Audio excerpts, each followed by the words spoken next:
وعلی افضل خلق اللہ وعلی آلہ وصحبہ اجمعین۔ احباب گرامی قدر، کل ہم نے اس عنوان پر گفتگو کی کہ قرآن کیا کہتا ہے۔ آج اس کا دوسرا حصہ ہے، اور اس عنوان کی غرض و غایت کل بھی گزارش کی گئی کہ دینی تعلیمات، احکامات شرعیہ، اس کا تعلق اول سے لے کر آخر تک، یوں کہہ لیجئے پیدا ہونے سے لے کے موت تک، ہر شعبے کے اندر قرآن اور حدیث ہماری رہنمائی کرتے ہیں۔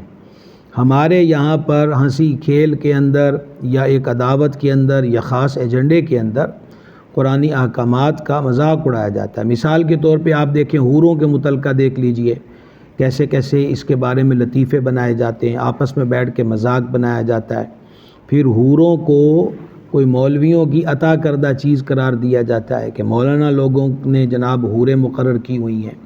قرآن پاک میں کتنے مقامات پر اللہ تعالیٰ نے جن کے اعمال قبول ہو گئے اور جن کے لیے جنت مقدر ہو گئی ہے، ان کے لیے یہی فرمایا کہ ان کے لیے جنت ہے جس میں نہریں بہتی ہیں، شہد کی نہریں ہیں، دودھ کی نہریں ہیں، شراب طہورہ کی نہریں ہیں۔ اور پھر اس کے اندر فرمایا، آپ سورہ رحمان کو دیکھیے، سورہ واقعہ کو پڑھیے کہ اس میں حوروں کا ذکر، اور پھر حوروں کے بارے میں فرمایا اپنے خیموں کے اندر ہیں، ان کو کسی غیر نے نہ دیکھا نہ چھوا۔ تو اللہ تعالیٰ جس بات کو بطور انعام ذکر کرے، کتنے افسوس کی بات ہوگی کہ مسلمان محض ہنسی کھیل کے لیے اور محض لطیفہ بازی کے لیے اور محض جز وقتی ہنسی کا ماحول پیدا کرنے کے لیے ان چیزوں کو موضوع سخن بنائے جن کا واضح طور پر اللہ اور اس کے رسول جل جلالہ و صلی اللہ تعالی وسلم نے حکم فرمایا ہے۔ آیت مبارکہ سنیے، سورہ بقرہ ہے، آیت نمبر 208 209 ہے۔ اللہ تبارک و تعالی نے قرآن کریم میں اس مقام پہ فرمایا، یا ایھا الذین آمنوا ادخلوا فی السلم کافہ، اے ایمان والو پورے داخل ہو جاؤ، ولا تتبعوا خطوات الشیطان، اور شیطان کے قدموں پہ نہ چلو، شیطان کی پیروی نہ کرو، انہ لکم عدو مبین، بے شک وہ تمہارے لیے کھلا دشمن ہے۔ دیکھیے، اللہ تعالیٰ جس کو ایمان والوں کا دشمن فرمائے اور پھر دشمن بھی چھپا ہوا نہیں بلکہ کھلا ہوا دشمن قرار دے، تو اس سے یاری اور دوستی کسی صورت میں فائدہ نہیں دے سکتی۔ ایمان والو اسلام میں پورے داخل ہو جاؤ۔ اور پھر دوسری آیت میں فرمایا، فَإِن زَلَلْتُم مِّن بَعْدِ مَا جَاءَتْكُمُ الْبَيِّنَاتُ، اور اگر تم پھسل جاؤ، لغزش کھاؤ کہ تمہارے پاس روشن دلائل آگے، اس کے بعد بھی فَاعْلَمُوا، تو جان لو، أَنَّ اللَّهَ عَزِيزٌ حَكِيمٌ، بے شک اللہ تبارک و تعالی عزت والا اور حکمت والا ہے۔ سیدنا عبداللہ بن سلام رضی اللہ تعالیٰ عنہ نے یہودیت سے اسلام قبول کیا۔ جب وہ دین اسلام میں آئے، چونکہ وہ یہود کے تورات کے یہود کی شریعت کے اندر ہفتے کے دن کی تعظیم تھی، اور اس دن شکار سے بچنا ضروری تھا، اور اونٹنی کے دودھ اور گوشت سے پرہیز بھی ضروری تھا۔ تو حضرت عبداللہ بن سلام رضی اللہ تعالیٰ عنہ نے خود اس چیز کا خیال کیا کہ یہ پچھلی شریعت کے احکام ہیں کہ وہاں منع ہے، لیکن سید عالم علیہ السلام کی شریعت میں حکم تو نہیں ہے کہ لازم طور پہ اونٹ کا گوشت کھاؤ، لازم طور پر اس کا دودھ پیو، اور یا یہ تاکید تو نہیں ہے کہ ہفتے کو لازم طور پہ شکار کرو۔ تو اس لیے انہوں نے اس معمول کے مطابق ہی ہفتے کے دن کی تعظیم اور یہ اونٹنی کا دودھ اور اس کے گوشت کے بارے میں پچھلی شریعت پر ہی عمل پیرا رہنے کو مناسب سمجھا۔ اس پر اللہ تبارک و تعالی نے ارشاد فرمایا، یا ایھا الذین آمنوا ادخلوا فی السلم کافہ، اے ایمان والو اسلام میں پورے داخل ہو جاؤ۔ تو نتیجہ صاف ظاہر ہے کہ اپنی مرضی نہیں چلے گی۔ اسلام کے احکامات، اسلام کی تعلیمات جو اللہ اور اس کے رسول جل جلالہ علیہ السلام نے فرمائی ہیں، وہی حرف آخر ہے، اول بھی وہی ہے، آخر بھی وہی ہے، اسی کو اپنایا جائے گا، اسی میں نجات ہے۔ محض اس کو دھوکہ دہی کے تحت سوشل میڈیا اور الیکٹرانک میڈیا کے اوپر، اور یہ جو خصوصی طور پر باہمی گفتگو کے پروگرامز ہیں اور جس میں دینی امور کو چھیڑ کر تجزیہ نگار بٹھائے جاتے ہیں، اور میزبان یوں کہہ رہا ہے کہ میری رائے میں تو ایسا ہے، اور جو حاضرین کلام کرنے والے وہ کہتے ہیں کہ ہمارے نزدیک تو ایسا ہے۔ کسی کے نزدیک کی کوئی حیثیت نہیں ہے۔ قال اللہ وقال رسول اللہ جل جلالہ وصلی اللہ تعالی علیہ وآلہ وصحبہ وبارک وسلم۔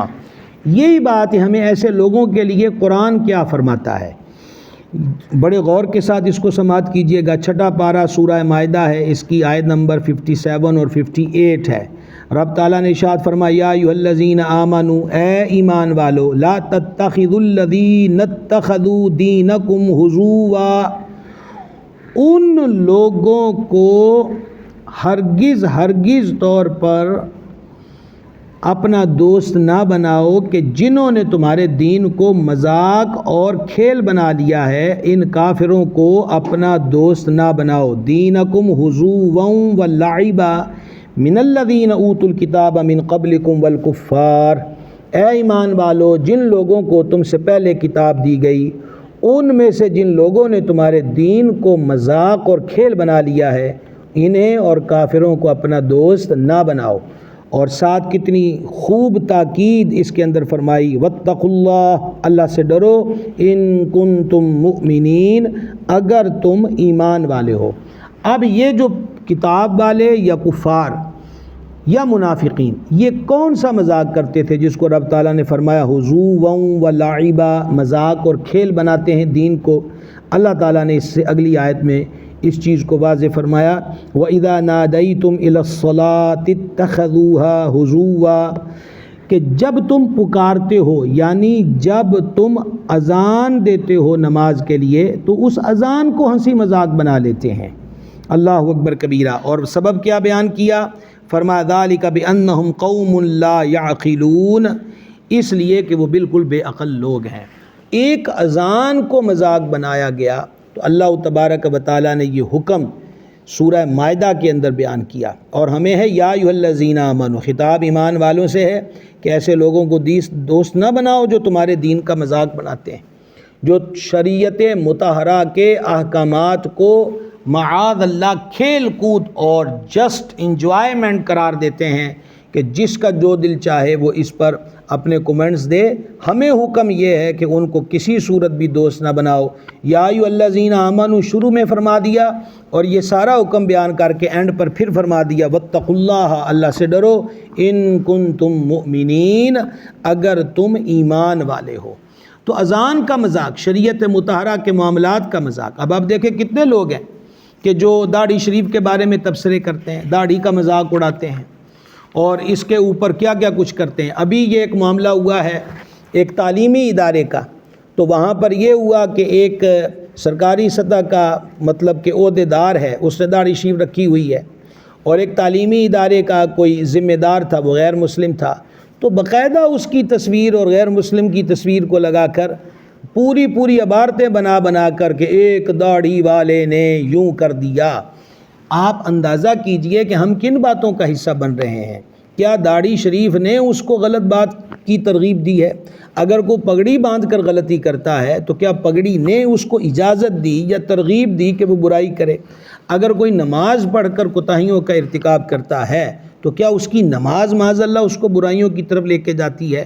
معاشرے کے اندر برائیاں ہیں، ان برائیوں کو دین اسلام کے احکامات اور شاعر اسلام سے نتھی کر کے اس کا مذاق اڑانا کم از کم ایک مسلمان کو زیب نہیں دیتا۔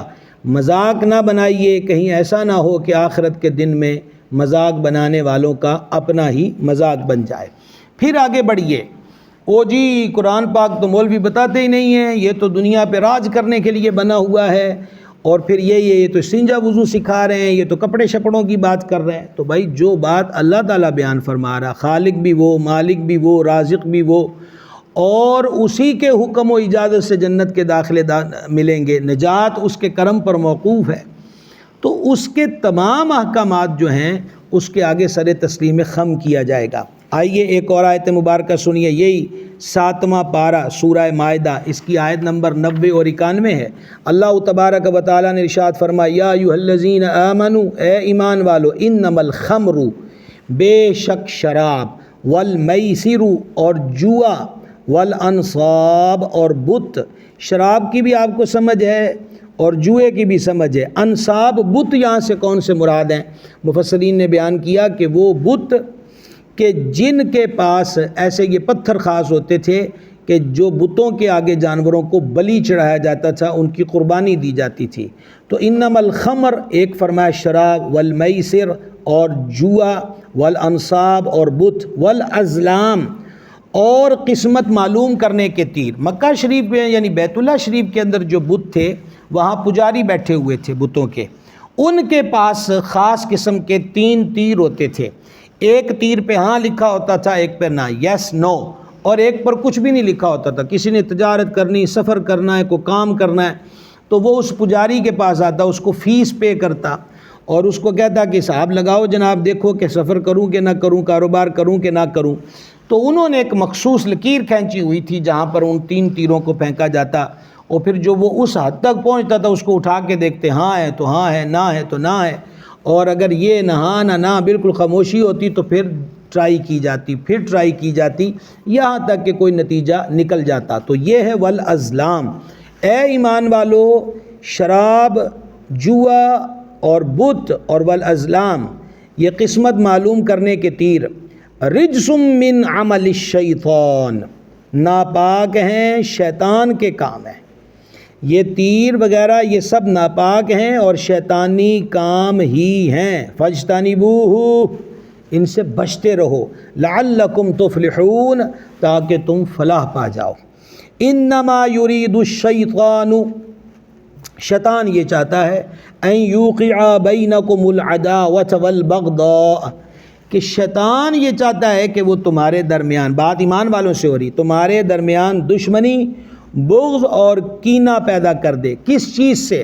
فی الخمر، شراب میں، والمیسر، اور جوئے میں مبتلا کر کے، وَيَصُدَّكُمْ عَنْ ذِكْرِ اللَّهِ وَعَنِ الصَّلَاةِ، ارشاد فرمایا کہ شیطان تمہیں اللہ کی یاد سے اور نماز سے روک دے۔ فَهَلْ أَنْتُمْ مُنْتَهُونَ، کہ تو کیا تم باز آتے ہو؟ کتنی چیزیں یہاں پر، شراب، اللہ اکبر کبیرہ، نبی پاک علیہ الصلوۃ والسلام نے فرمایا، مسند احمد کی حدیث ہے، شراب نہ پیو کہ یہ ہر بدکاری کی اصل ہے۔ اور حدیث پاک میں فرمایا نبی کریم علیہ الصلوۃ والسلام نے کہ 10 شخصوں پر، 10 بندوں پہ لعنت کی گئی، شراب بنانے والے پر، شراب بنوانے والے پر، شراب پینے والے پر، شراب اٹھانے والے پر، جس کے پاس شراب اٹھا کر لائی گئی اس پر، شراب پلانے والے پر، شراب بیچنے والے پر، شراب کی قیمت کھانے والے پر، شراب خریدنے والے پر، اور جس کے لیے شراب خریدی گئی، معاذ اللہ، ان 10 بندوں پر لعنت کی گئی۔ یہ حدیث جو میں نے آپ کو ابھی سنائی، یہ جامع ترمذی کتاب البیوع کے اندر موجود ہے۔ اسی طریقہ کے ساتھ دوسری چیز جو اللہ تبارک و تعالیٰ نے ارشاد فرمائی ہے وہ جوا ہے، اور جوا تو آج علمان و لفیظ، کیا کیا انداز، کیا کیا شکلیں، شباہتیں، صورتیں، اور اس کے نام اور تراکیب کو بدل بدل کر جوا عام ہے۔ جوئے کے بارے میں سن لیجئے، نبی کریم صلی اللہ تعالیٰ علیہ وآلہ وسلم نے ارشاد فرمایا کہ جس نے ایک جوئے کے کھیل کا نام لیا، وہ کھیلا، تو گویا اس نے اپنا ہاتھ خنزیر کے گوشت اور خون میں ڈبو دیا۔ یہ حدیث پاک صحیح مسلم کی ہے جو ابھی میں نے آپ کے گوش گزار کی ہے۔ تو اب اللہ تعالیٰ فرماتا ہے جوئے کے ذریعے، شراب کے ذریعے، جو شیطان ہے نا وہ آپس کے اندر بغض و کینہ اور آپس کے اندر عداوت پیدا کرتا ہے۔ بہت سارے لوگ ہیں پہلے شروع میں تاش کھیل رہے ہیں، پھر کہا جی چلو اس پہ بھاری ایک لگا لیتے ہیں، پھر کیا ہوا جناب، پہلے تو بڑی دوستی یاری تھی، وہ سارا پیسہ باریوں کے اندر جیت گیا، پھر لڑائیاں پیدا ہو گئیں، پھر عداوتیں پیدا ہو گئیں، اور بسا اوقات تو ایسا بھی ہے کہ سارا کچھ جوئے میں ہار بیٹھتے ہیں، مکان ہار دیتے ہیں، دکانیں ہار دیتے ہیں، اور پھر اس کا اینڈ 2 صورتوں میں نظر آتا ہے، یا خود کو گولی مار لیتے ہیں، یا پھر جس نے جیتا ہے اس کو موقع پا کے مار دیتے ہیں۔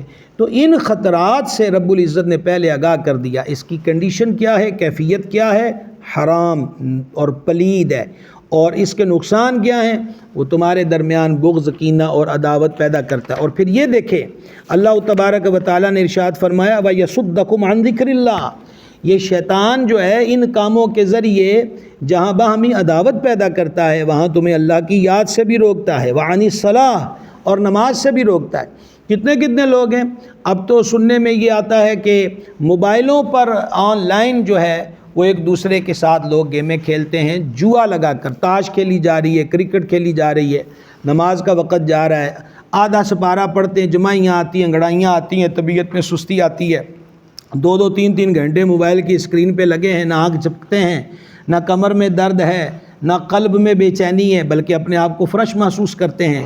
تو پھر حل یہی ہے، مالک کریم فرماتا فَهَلْ أَنْتُمْ مُنْتَهُونَ، تو کیا تم باز آتے ہو؟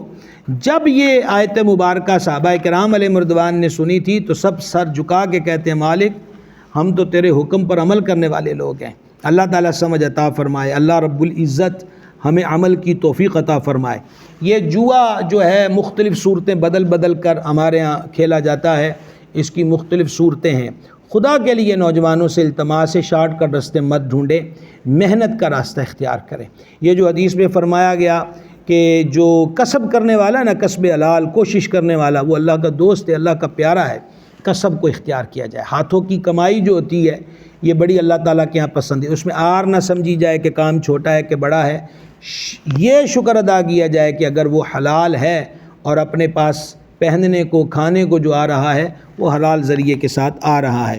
آئیے ایک اور آگے کی طرف بڑھتے ہیں۔ یہ احکامات تو کیا یہ حضرات جو دین اسلام کا مذاق چینلوں پہ بیٹھ کے اڑاتے ہیں یہ کریں گے بیان کہ قرآن کریم نے یہ بھی فرمایا کہ شراب ناپاک ہے، جوا ناپاک ہے، اور جو اس کے بارے میں اس کے نقصانات اس کو بیان کیا گیا، اس کو تو لوگ نام دے رہے ہیں، اور جب یہ باتیں بیان کی جاتی ہیں کہتے ہیں مولوی لوگوں کو تو ترقی کا پتہ ہی نہیں ہے، دنیا کہاں سے کہاں پہنچ گئی ہے، اور یہ اب بھی کہتے ہیں یہ بھی حرام۔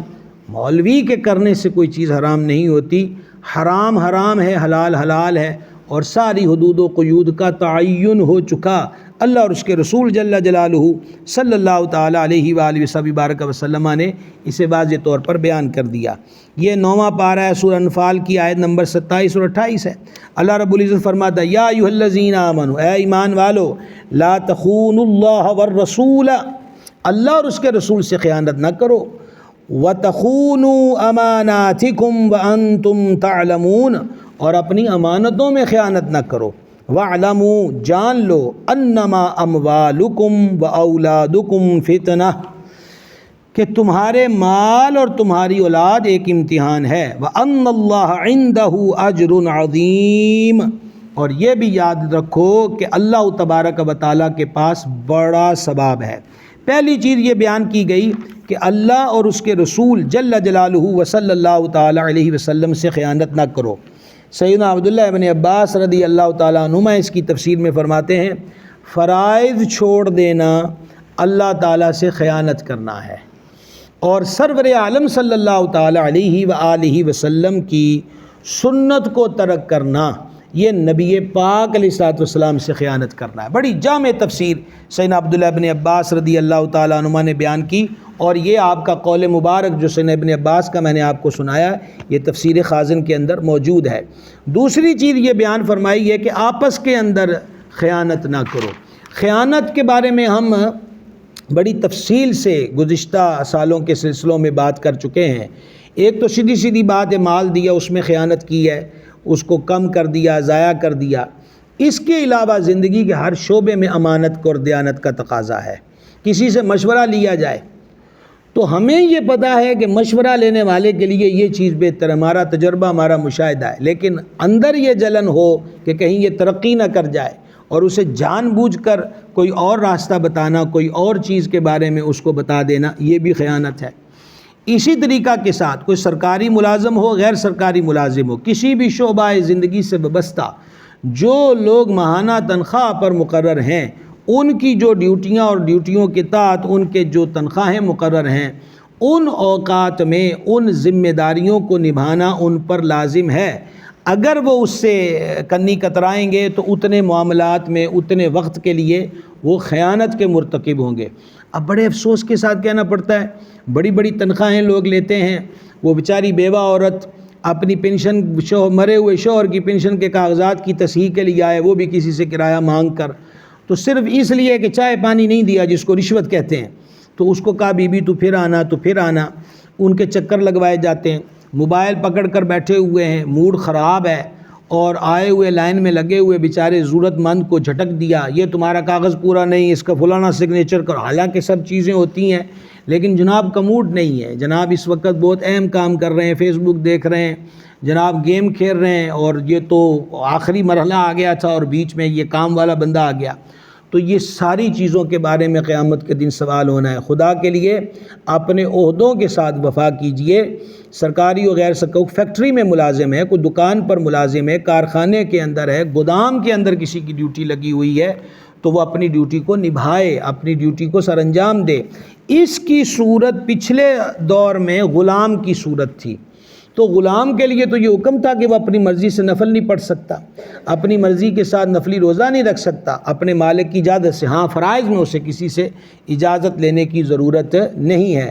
تو اپنی ذمہ داریوں کو احسن طریقے سے نبھایا جائے۔ ہر شعبے کے اندر امانت اور خیانت کا تصور موجود ہے۔ اللہ تبارک و تعالی خیانت سے بچائے، اور دیانت اور ایمانداری جو ہے اس وصف کو اپنانے کی دولت و توفیق مرحمت فرمائے۔ آئیے ایک اور مقام سے سنتے ہیں، یہ 18واں پارہ ہے سورہ نور، اس کی آیت نمبر 21 ہے۔ اللہ تبارک و تعالی فرماتا ہے، یا ایھا الذین آمنوا، اے ایمان والو، لا تتبعوا خطوات الشیطان، شیطان کے قدموں کی پیروی نہ کرو، یعنی اس کے راہ پر نہ چلو۔ وَمَن يَتَّبِعْ خُطُوَّاتِ الشَّيْطَانِ، اور جو پیروی کرتا ہے، جو چلتا ہے اس راستے پر جو شیطان کا راستہ ہے، فَإِنَّهُ يَأْمُرُ بِالْفَحْشَاءِ، تو جو شیطان کے پیچھے لگ گیا ہے تو فرمایا شیطان اس کا کیا کرے گا؟ شیطان اس کو بے حیائی کا حکم دے گا، وَالْمُنْكَرِ، اور بری بات کا حکم دے گا، وَلَوْلَا فَضْلُ اللَّهِ عَلَيْكُمْ، اور اگر تم پہ اللہ کا فضل نہ ہوتا، وَرَحْمَتُهُ، اور اس کی رحمت نہ ہوتی، مَا زَكَىٰ مِنْكُمْ مِنْ أَحَدٍ أَبَدًا، تو رب العزت جل مجد الکریم فرماتا تم میں سے کوئی شخص بھی کبھی پاکیزہ نہ ہوتا۔ وَلَكِنَّ اللَّهَ يُزَكِّي مَن يَشَاءُ، ہاں اللہ جس کو چاہتا ہے پاکیزہ فرما دیتا ہے۔ وَاللَّهُ سَمِيعٌ عَلِيمٌ، اللہ سننے والا اور جاننے والا ہے۔ دیکھیے پتہ چلا کہ شیطان ہمیشہ گندگی کی شاہراہ پر ہی لے کر جائے گا، کبھی وہ عقیدے کی گندگی، کبھی وہ عمل کے اندر بدعملی کی گندگی، اور کبھی وہ دیگر امور کے اندر غلاظتوں کی طرف لے کر جائے گا۔ ہمارا دین پاکیزگی کی طرف لاتا ہے، وہی جس وضو سے لوگوں کو چڑ چڑھتی ہے کہ یہ تو وضو سکھاتے ہیں، تو وہ وضو پاکیزگی کا سبب ہے، اس لیے ہم نے کل کے سلسلے میں پہلے وہی آیت مبارکہ آپ کے سامنے رکھی۔ اور اللہ تبارک و تعالی نے اسی طرح کا ایک حکم، یہ سورہ بقرہ آیت نمبر 168 ہے، یا ایھا الناس، یا ایھا الناس، اب یہاں یا ایھا الذین آمنوا نہیں ہے، یا ایھا الناس کلوا مما فی الارض حلالا طیبا، جو کچھ زمین میں حلال اور پاکیزہ ہے اس میں سے کھاؤ، ولا تتبعوا خطوات الشیطان، اور شیطان کے راستوں پر نہ چلو، انہ لکم عدو مبین، بے شک وہ تمہارا کھلا دشمن ہے۔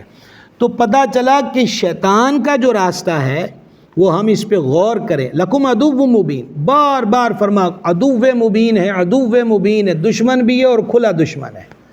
تو پچھلی آیات میں آپ سن چکے کہ وہ جوئے سے اور پانسے کے تیروں سے اور شراب سے وہ تمہارے بیچ میں کینہ و بغض کی راہ ہموار کرتا ہے اور تمہیں خیر سے روکتا ہے۔ یہاں پر اللہ تبارک و تعالیٰ فرماتا ہے شیطان کی پیروی کرو گے تو شیطان تمہیں حیادار نہیں رہنے دے گا، وہ تمہیں بے حیائی کی طرف لے کر جائے گا، وہ خیر کے راستے، پاکیزگی کے راستے پہ نہیں رکھے گا، وہ تمہیں برائی کے راستے کی طرف لے کر جائے گا۔ اللہ تعالیٰ اپنے حفظ و امان میں رکھے اور بچنے کی توفیق عطا فرمائے۔ پھر آپ دیکھیے کہ اللہ تبارک و تعالیٰ جل مجد الکریم کس کس شعبے کے اندر رہنمائی کرتا۔ میں آپ کو صرف یہ میں نے عرض کیا نا کہ یہ تو سارا قرآن پاک ہی آپ کو پڑھ کے سنایا جائے، اللہ توفیق دے تو آپ حضرات روزانہ قرآن پاک کو ترجمے سے پڑھیں۔ سیدی اعلیٰ حضرت رحمۃ اللہ علیہ نے قرآن پاک کا نہایت ہی ادب کے ساتھ جو ترجمہ قرآن لکھا ہے کنز الایمان شریف، اسے اپنے گھروں کی زینت بنائیں۔ جن لوگوں کے پاس موبائل ہیں وہ اپنے موبائلوں میں ڈاؤن لوڈ کریں، چند آیتیں روز ترجمے کے ساتھ پڑھ لیجئے۔ یہ رب کا کلام ہے اور رب کا کلام دلوں کی طہارت اور پاکیزگی کا سبب ہوتا ہے۔ اب یہ دیکھیں ایک اور حکم، یہ 26واں پارہ سورۃ الحجرات کی آیت نمبر 11 ہے، یا ایھا الذین آمنوا، اے ایمان والو، لا یسخر قوم من قوم، فرمایا کہ مرد دوسرے مردوں پہ نہ ہنسیں، مسخری نہ کریں، مذاق نہ اڑائیں، اور ساتھ کیا فرمایا، عسیٰ ان یکونوا خیرا منہم، ہو سکتا ہے کہ وہ ان ہنسنے والوں سے بہتر ہوں۔ کیا بات ہے، سبحان اللہ الکریم، یعنی ایک بندہ دوسرے کا مذاق اڑا رہا ہے اور اس کے پس منظر ہے جس کو کہتے ہیں شان نزول ہے، کئی روایات مفسرین کرام نے اس ضمن میں لکھی ہیں۔ بنیادی طور پر اس کے شان نزول کو، یہ اس کے پس منظر کو یوں جان لیجئے کہ کسی کو آر دلا دی اس کے باپ سے، کسی کو آر دلا دی اس کے رنگ سے، کسی کو لولا، لنگڑا، پاہج، کانا، ٹیرا، اس قسم کی، کوئی توتلا ہے تو اس کو تھتھا کہہ دیا، یعنی اس کی انسلٹ کی، او یہ تو جب بولتا ہے ایسا ہی بولتا ہے، تو لوگوں میں اس کا ٹھٹھا بنا دینا، اس کے دل کو توڑ دینا، اس کو ہمیشہ لوگوں میں گرا کے رکھنا۔ تو عرشوں کے مالک نے کیا بات فرمائی، ارشاد فرمایا سبحان اللہ الکریم، عسیٰ ان یکون خیرا منہ، یہ جو مذاق اڑانے والے ہیں ہو سکتا ہے کہ جس کا مذاق اڑا رہے ہیں وہ ان سب سے بہتر ہو۔ وجہ کیا ہے کہ تم ظاہر حال حلیے کو دیکھتے ہو۔ ہمارے ہاں تو ریپوٹیشن، ہمارے ہاں کیا کیا جاتا ہے کہ لوگوں کی گاڑی، کپڑا، دنیاوی پرسنالٹی دیکھ کے ہر بندہ ہی جھک جھکاؤ رکھتا ہے، اور مخلوق الحال لوگوں سے کون ملتا، اور یہ مرض وہ سیاستدان ہو یا ہمارا مذہبی طبقہ ہو، معذرت کے ساتھ یہ مرض اکثر جگہ دونوں طرف ہی پایا جاتا ہے، جو نہایت قابل افسوس ہے۔ پیر صاحبان، مولانا صاحبان کی اگر نظریں اور جھک جھکاؤ وہ اہل ثروت کی طرف ہو اور غریب ماتڑ بندے کو ویسے اگنور کرتے چلے جائیں، تو ان کو ایک بات کبھی نہیں بھولنی چاہیے کہ یہ جو غریب فقراء مزاج لوگ ہوتے ہیں یہ دل سے احترام کرتے ہیں، عقیدت رکھتے ہیں، پیسے والے کو اپنے پیسے پہ، عہدے والے کو اپنے عہدے پر، اور دیگر مراعات اور عہدے والوں کو اپنی ان مراعات پر ناز ہوتا ہے، وہ پورا ٹھن کر مقابلے میں کھڑا ہوتا ہے۔ یہ سادہ منش لوگ جو ہوتے ہیں، ان کے جو دل ہیں ان کو نہ توڑا جائے، ان کو حقیر نہ سمجھا جائے، ان کو حقیر، اللہ تعالیٰ فرماتا ہے تو انہوں کی پتہ ہے کہ یہ جن کو تم حقیر سمجھ رہے ہو اور جن پر ہنسا جا رہا ہے، تو یہ جن پر ہنسا جا رہا ہے یہ ان سے بہتر ہوں، کن سے؟ جو اس پر ہنس رہے ہیں۔ تو یہ تھا مردوں کے لیے، فرمایا وَلَا نِسَاءٌ مِّن نِسَاءٍ، اور نہ عورتیں دوسری عورتوں پہ ہنسیں، عَسَىٰ أَن يَكُنَّ خَيْرًا مِّنْهُنَّ، ہو سکتا ہے کہ وہ ان ہنسنے والیوں سے بہتر ہو۔ وَلَا تَلْمِزُوا، اور عیب نہ لگاؤ، أَنفُسَكُمْ، اپنی جانوں کو، وَلَا تَنَابَزُوا بِالْأَلْقَابِ، اور ایک دوسرے کو برے ناموں کے ساتھ نہ بلاؤ۔ بئس الاسم الفسوق، کیا ہی برا نام ہے فاسق کہلانا، بعد الایمان، وہ بھی ایمان کے بعد۔ وَمَن لَّمْ يَتُبْ فَأُولَٰئِكَ هُمُ الظَّالِمُونَ، اور جو توبہ نہ کرے تو وہی لوگ ظالم ہیں۔ پہلی چیز تو یہ ہے کہ کسی کو حقیر نہ سمجھا جائے۔ نبی مکرم شفیع اعظم صلی اللہ تعالیٰ علیہ وسلم نے ایک مقام پہ فرمایا، یہ ترمذی شریف کتاب المناقب کی حدیث ہے، سیدنا انس بن مالک رضی اللہ تعالیٰ عنہ نے اس کو روایت کیا ہے، فرمایا کہ جی کتنے ہی لوگ ہوتے ہیں جن کے بال بکھرے ہوئے اور غبار آلودہ ہوتے ہیں، ان کے پاس 2 پرانی چادریں ہوتی ہیں اور انہیں کوئی پناہ نہیں دیتا، لیکن اللہ تعالیٰ کے دربار میں ان کا مقام یہ ہوتا ہے کہ اگر وہ اللہ تعالیٰ پر قسم کھا لیں تو اللہ تبارک و تعالیٰ ان کا وہ کام جس کی انہوں نے قسم کھائی ہے اس کو پورا کر کے ان کی قسم کو سچا ثابت کر دیتا ہے۔ یہ سٹیٹس ہے۔ اور پھر سنیے ایک اور حدیث مبارکہ، حضور سرور عالم شفیع اعظم علیہ الصلوۃ والسلام نے ارشاد فرمایا، کیا میں تمہیں جنتی لوگوں کے بارے میں نہ بتاؤں؟ یہ حدیث بھی ترمذی میں ہے، کیا میں تمہیں جنتی لوگوں کے بارے میں نہ بتاؤں؟ یہ ہر وہ شخص ہے جو کمزور اور لوگوں کی نگاہوں میں گرا ہوا ہے، اگر وہ اللہ تعالیٰ پر قسم کھا لے تو اللہ تعالیٰ ضرور اس کی قسم کو سچی کر دے گا۔ دوسرا اس آیت میں یہ فرمایا کہ لوگوں کو ان کے نام بگاڑ کر نہ بلایا جائے، بڑی سخت تنبیہ۔ آپ دیکھ رہے ہیں یہ قرآن ہے، یہ جو اب لوگوں کو قرآن سے دور کرنے کا، وہ جی یہ قرآن صرف استنجا وضو کا بتاتے ہیں، بھائی صاحب یہ قرآن ہے، یہ قرآن کے احکامات ہیں کہ ایک دوسرے پہ مت ہنسو، کسی کا ٹھٹھا مت بناؤ، کسی کا مذاق مت اڑاؤ، کسی کو بڑے مجموع میں ذلیل و رسوا مت کرو، برے ناموں سے مت بلاؤ، اور یہ سارا کچھ کر کے تم فاسق ہوو گے۔ اور فرمایا کتنی بری بات ہے کہ ایمان لانے کے بعد بھی تم فسق کی طرف جاؤ اور تمہیں فاسق کہا جائے۔ اب کوئی موٹا ہے تو موٹا ہونے میں اس کا کیا قصور ہے، کوئی پتلا ہے تو پتلا ہونے میں اس کا خود کیا عمل دخل ہے؟ کسی کی ایک آنکھ نہیں ہے، ایک پاؤں نہیں ہے، ایک ہاتھ نہیں ہے، کسی کی زبان توتلی ہے، کسی کی ناک چپٹی ہوئی یا بہت لمبی ہے، کسی کے کان بڑے ہیں، کسی کے کان چھوٹے ہیں، تو اس میں اس بندے کا کیا قصور ہے کہ اس کو اس انداز پر بلایا جائے؟ ہمارے آقا و مولا علیہ الصلوۃ والسلام مزاح فرماتے، ہمارے کریم کی ذات میں معاذ اللہ استہزاء اور دوسرے کا جو کہتے ہیں انسلٹ کا یہ تو پہلو تھا ہی نہیں۔ نبی پاک صلی اللہ تعالیٰ علیہ وسلم کبھی محبت سے فرماتے او دو کانوں والے۔ تو اب دیکھیں اس میں کون برا محسوس کرے گا، کیونکہ انسان کے ہوتے ہی دو کان ہیں، اس میں مزاح بھی آ گیا، دوسرے کو چاہ بھی چڑھ گیا کہ مالکوں نے کتنے پیار سے مجھے یاد فرمایا ہے۔ تو اب اس کی بجائے اس سے ہٹ کر کو لفظ بولا جائے گا تو یہ کس قدر عجیب و غریب بات ہوگی۔ اس لیے کسی کی جسمانی ساخت جو ہے اس ساخت کے اعتبار سے برے برے نام لے کر نہ پکارا جائے، اس سے اس کی دل شکنی ہوتی ہے اور ڈرنا چاہیے۔ معاذ اللہ کسی کا چہرہ بھدا ہے اور یہ بڑا ہی حسین و جمیل ہے تو مولانا روم رحمۃ اللہ علیہ فرماتے ہیں یہ خوبصورتیاں پانی پہ بنے ہوئے نقش و نگار ہیں، ایک جھٹکے سے ادھر سے ادھر ہو جاتا ہے۔ ہم نے کتنے خوبرو لوگوں کو دیکھا، معاذ اللہ حادثہ ہوا، آنکھ پچک گئی، ناک پچک گئی، چہرہ کچھ سے کچھ بن گیا، معاذ اللہ تیل پڑ گیا چہرے کے اوپر، ساری جلد کا کیا ہو گیا۔ تو اس لیے اپنی حالت اچھی ہونے پر اللہ کا شکر ادا کیا جائے، نہ یہ کہ دوسرے لوگوں کا مذاق اڑایا جائے، دوسرے لوگوں سے استہزاء کیا جائے۔ آخر میں قرآن پاک پڑھنے کے اعتبار سے گزارش کرنا چاہوں گا، عظیم صوفی مفسر احناف کے علامہ اسماعیل حقی حنفی رحمۃ اللہ علیہ بڑی پیاری بات انہوں نے لکھی۔ وہ یہ فرماتے ہیں کہ بادشاہ نے وزیر کو حکم دیا، صوبے والے کو، کہ تم یہاں پر ایک محل بناؤ۔ وہ محل کے بارے میں ساری جو اس کی ضروریات تھی اور جس طرز پہ بننا چاہیے وہ بادشاہ نے تاکید کی۔ تو وزیر صاحب نے کیا کیا، صوبے والے نے کہ خط پہ خوشبو لگائی، چوم کے بکس میں رکھ دیا، پھر دوسرا خط اس کے اندر فرنیچر کیسا ہو، دروازے کیسے ہوں، قالین کیسے ہوں، پردے کیسے ہوں، وغیرہ وغیرہ۔ وہ خط بھی، یعنی جتنے بھی خط محل کی تعمیر کے لیے بادشاہ کی طرف سے آئے ہیں تو وزیر صاحب نے اس کی بڑی تعظیم کی، چوما، خوشبو لگائی اور بکس میں رکھ دیا۔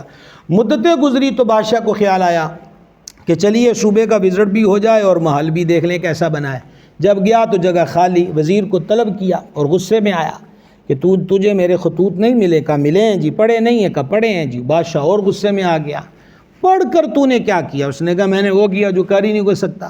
لاؤ جی بکس لایا گیا، کھولا تو خوشبو کے بھبوکے اڑ رہے ہیں۔ تو کہا حضور والا یہ دیکھیے میں نے آپ کے خط چوم کر خوشبو لگا کر اس بکس کے اندر محفوظ رکھے ہیں، میں نے ان کی بے ادبی نہیں کی۔ تو حضرت علامہ اسماعیل حقی علیہ رحمت فرماتے بتاؤ وہ بادشاہ خوش ہوگا یا اس کو سزا دے گا کہ اس کو ڈالو جیل کے اندر، یہ اس عہدے کے قابل ہی نہیں ہے؟ تو نے کہا اللہ تعالیٰ کا جو قرآن ہے وہ ہماری زندگیاں بدلنے کے لیے ہے، ظاہر و باطن کی اصلاح کے لیے، دنیا اور آخرت کی خیر کے لیے، تمام شعبہ جات میں یہ قرآن کریم جو ہے وہ ترغیب دیتا ہے، احکام دیتا ہے۔ تو اس کا ادب ضروری ہے، بے وضوحات نہ لگاؤ۔ اس کو چومنا حضرات صحابہ کرام کے عمل سے ثابت ہے، اس کو اونچی جگہ پہ رکھا جائے کہ یہ اللہ کا کلام ہے، اس کو غلاف میں رکھنا یہ ادب والوں کی ریت اور طریقہ اور محبت کا ایک انداز ہے، اس کو خوشبو لگانا یہ بہت ہی اچھا عمل ہے۔ یہ سارے عمل اس کی تعظیم سے تعلق رکھتے ہیں، لیکن اس کلام کی جو ڈیمانڈ ہے وہ یہ ہے کہ اس کو پڑھا جائے اور اس پر عمل کیا جائے۔ اللہ تعالی ہم سب کو اس کی توفیق دے۔